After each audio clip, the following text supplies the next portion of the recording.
Hello, fellow rebel capitalists. I hope you are well.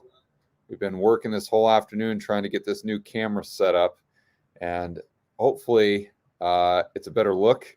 We've still got to crop the image here on the sides, as you can tell, but let me know in the live chat stream what you think. It should be a little bit more professional looking so you can share these videos with your friend and family member Freds out there and really open up their eyes so we can all join in together and fight for freedom.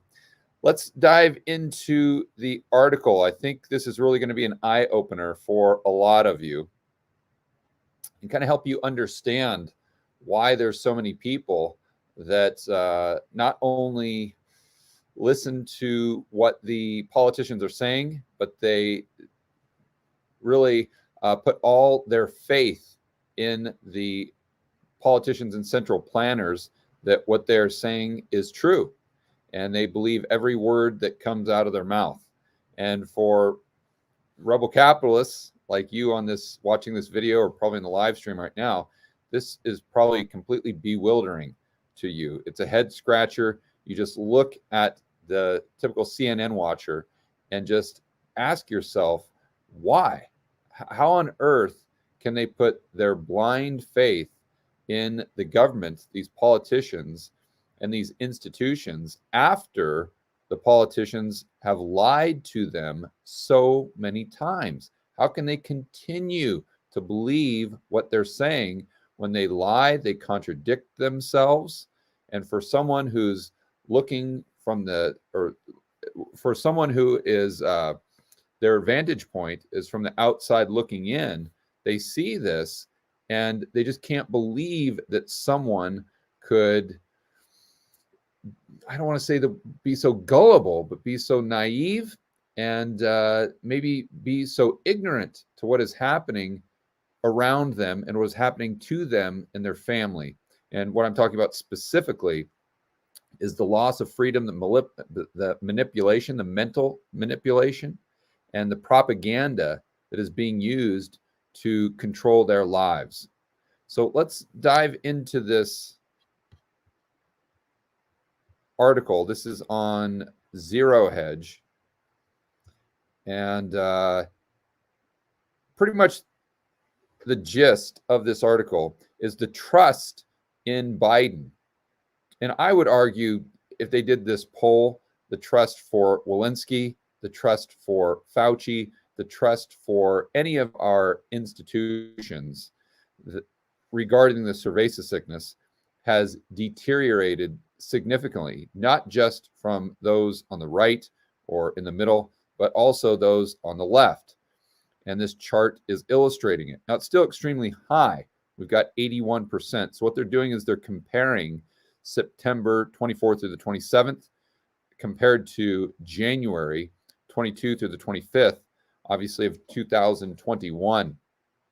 So going back to January, 58% of the US population had trust in what our overlords were telling them, the central planners.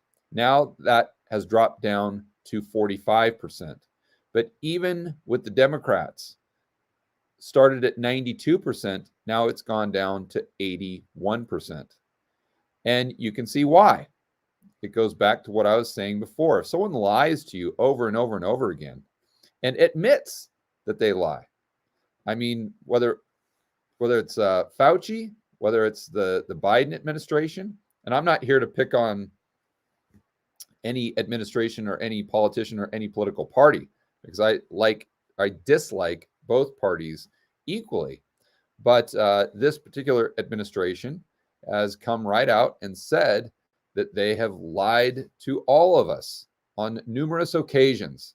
And they justify it saying that, well, we had to do this, or not as many people would have gotten the medicine. And so for the greater good, we came out and lied to people. Well, you do that enough times, and even the people that voted for you or had confidence in you to begin with, they start to scratch their head and say, wait a minute here. Am I just being played for a fool? What is the ulterior motive? Because it doesn't seem to be about health anymore. Why isn't this person just being straightforward with me? Why are they constantly contradicting themselves? Why are they coming out and saying that they manipulated me a month, 2, 3 months ago by telling me something that factually was not true? So if they were willing to do that 2 or 3 months ago, then why wouldn't they be willing to do that now? Why wouldn't they be willing to do that in the future? And so I think a lot of the people on both sides of the political spectrum are coming to that conclusion. But there's still 81% that are not. And as a whole, Americans, there's 45% that still put their blind faith in anything that is told to them by the central planners. So that's where you have to ask yourself why. Because in order to win this fight for freedom, we have to understand who we're dealing with. Because then and only then can we take an approach that will be effective in actually opening their eyes and moving the needle, right? If the solution requires sugar and you go in using salt, you're not going to get anywhere. So why is it that, let's say, 45% or 81% of Democrats still believe in the central planners after they have been lied to constantly over and over and over again since the beginning of the cerveza sickness? I think this next article sheds light on that. So what is Stockholm syndrome? Stockholm syndrome is an emotional response. It happens to some abuse and hostage victims when they have positive feelings toward an abuser or captor. I mean, we can see this playing out right in front of our eyes in Australia. Would anyone argue that the Australian government, at least on the east coast of Australia, isn't an abuser or a captor? And yet we see a large percentage of their population saying that it's great, that they want more restrictions, they want more draconian measures, they want the government to continue being authoritarian, they want the totalitarian police state to continue for as long as it needs to continue for the quote unquote greater good. We need to give the politicians as much power and control over us as possible. We need to give them as much power and control as they need. So there's almost like this paternal response that they are taking care of us, they are protecting us, and therefore you get this bizarre emotional connection. At least it's bizarre for those of us who are on the outside looking in, but to them it just seems natural because of this cognitive dissonance, let's say. Let's keep going. Sometimes people are held prisoner or are subject to abuse, can have feelings of sympathy or other positive feelings toward the captor. This seems to happen over days, weeks, months, or years of captivity and close contact to the captor. So how long has the east coast of Australia been in captivity? Well, for over a year now, on and off. And there were a lot of states where they were captives for almost as long. Now, here's where it really starts to get interesting. Stockholm syndrome might also cause the hostage to have negative feelings toward the police or anyone who might try to attempt a rescue.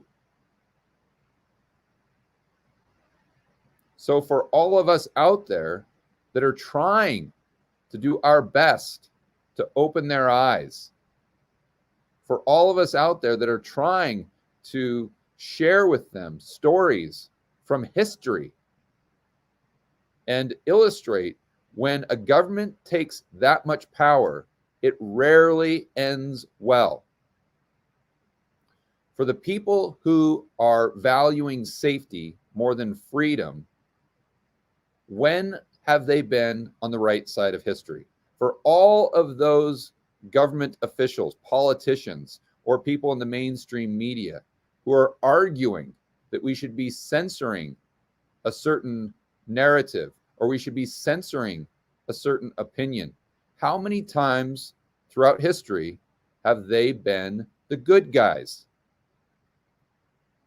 0 times.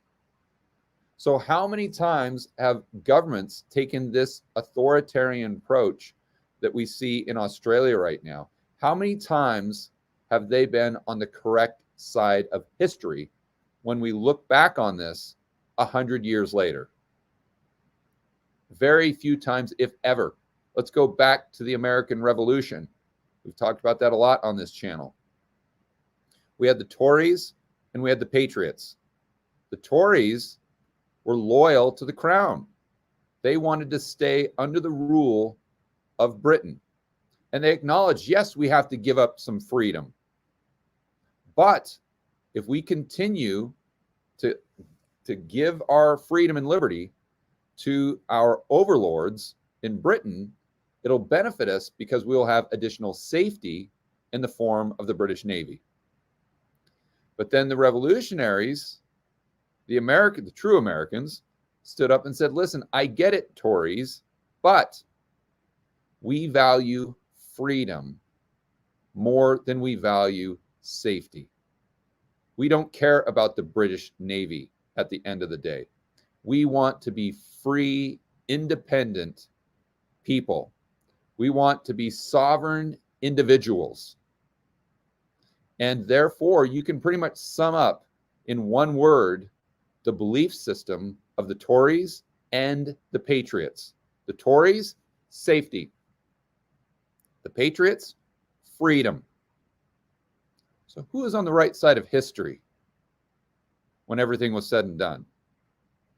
Well, we know it was the Patriots. And I strongly believe that the people in Australia, the people in the United States, the people in name the country who are valuing freedom over safety, when we look back on this, or when our kids or grandkids look back on this in 100 years, they're going to say the exact same thing that we say looking back on the Revolutionary War.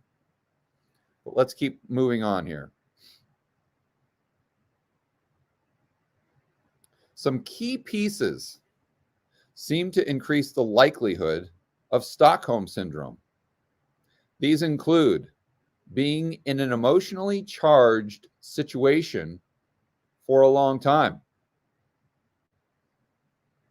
Would this include a lockdown? Would this include the cerveza sickness? Would this include the government coming in and locking you in a cage? Would this include the government forcing you to shut down your business, not allowing you to walk your dog out on the beach? Would this include what is happening in Australia? I think absolutely 100% beyond a shadow of a doubt. But it keeps going. When hostages are dependent on a hostage taker for basic needs. Can you say stimmy checks? You see what's happening and what happened in 2020, 2021, whether it was intentional or unintentional. A much larger population is now dependent on the government than back in 2019 by a long shot. In fact, now our entire economy is dependent upon government deficit spending. So you can check another one right off the box. Being in an emotionally charged situation for a long time. Check. When hostages are dependent on a hostage taker for their basic needs. Check.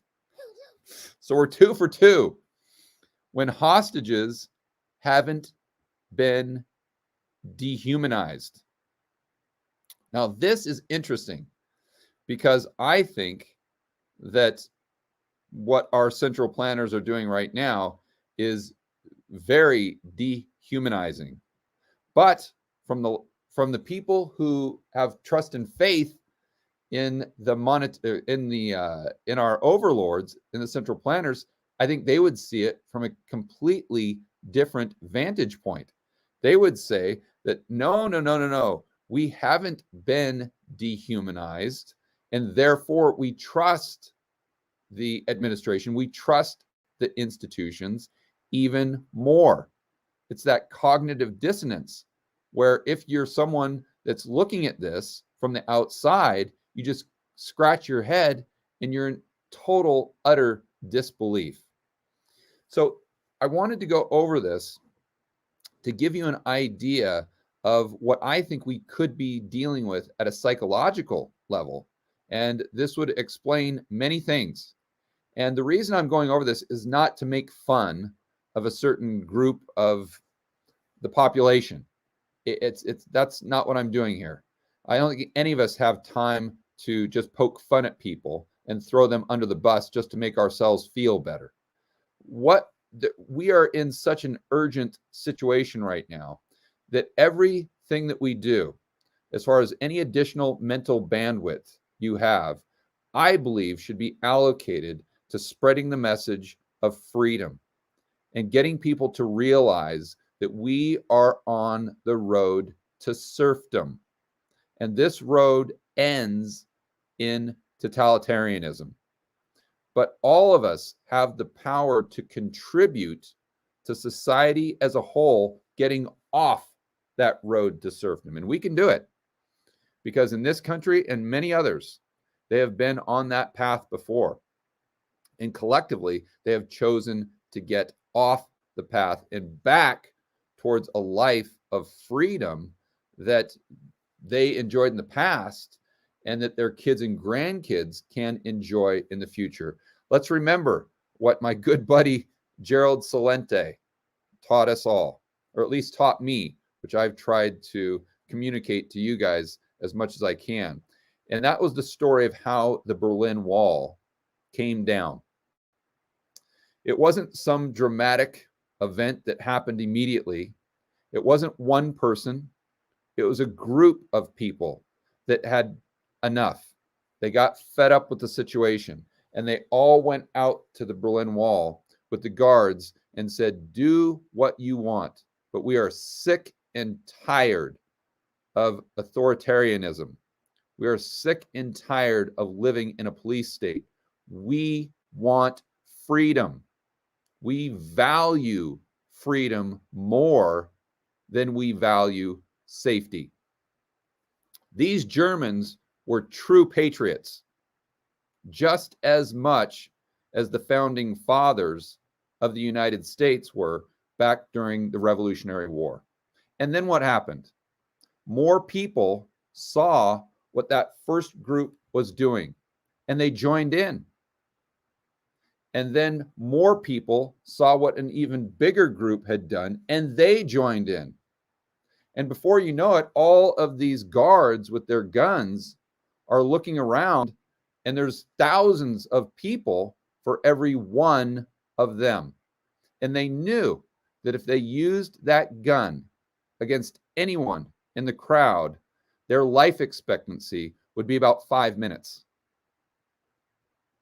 So those guards put down the guns and the wall came down. So all of us, if we unite as a community of rebel capitalists or patriots or just people who value freedom above safety, we can really move the needle. And that's the message of this channel. And that's the message that I want to communicate to every one of you that have been watching these videos over the past few months and will watch these videos into the future.